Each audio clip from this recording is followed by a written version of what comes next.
That's it's fascinating. And as you mentioned there, the stable coins.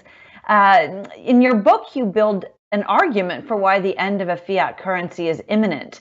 So tell us a little bit about that. How is that going to affect consumers?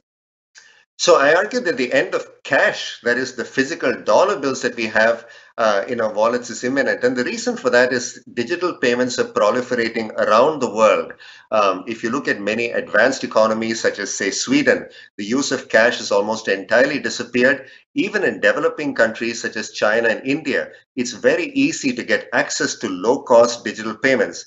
In the US, actually, we're somewhat far behind on these dimensions. So you and I, Christina, can use Apple Pay on our phones in order to make most of our payments. But you need to connect Apple Pay to a credit card or a bank account.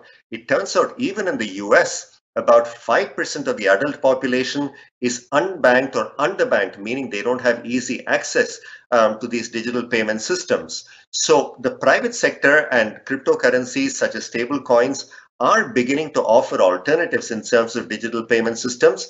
But in addition, many central banks are contemplating issuing digital versions of their own currencies. So Japan, China, and Sweden are already experimenting with central bank digital currencies or CBDCs.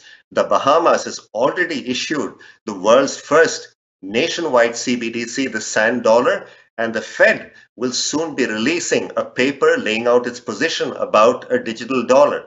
Now, digital dollar essentially will provide an alternative to cash. Even economies that are considering issuing CBDCs talk about it coexisting with cash. But the reality is that if everybody in an economy has easy access to a very low cost digital payment system, that's actually kind of good for consumers as well as businesses. It reduces transaction costs. You don't have to deal with the hassle of handling cash.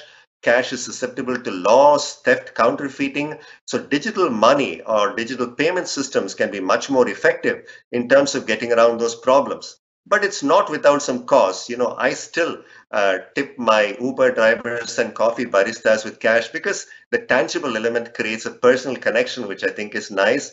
Cash certainly gives us privacy in our financial lives.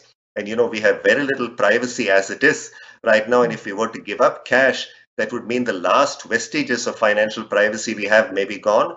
And cash is also used a lot by the elderly who may not be digitally savvy, the poor who may not have access to digital technologies, the people living in rural areas who don't have easy digital connectivity. So losing cash will mean giving up some of these aspects, but I think that's the reality we face.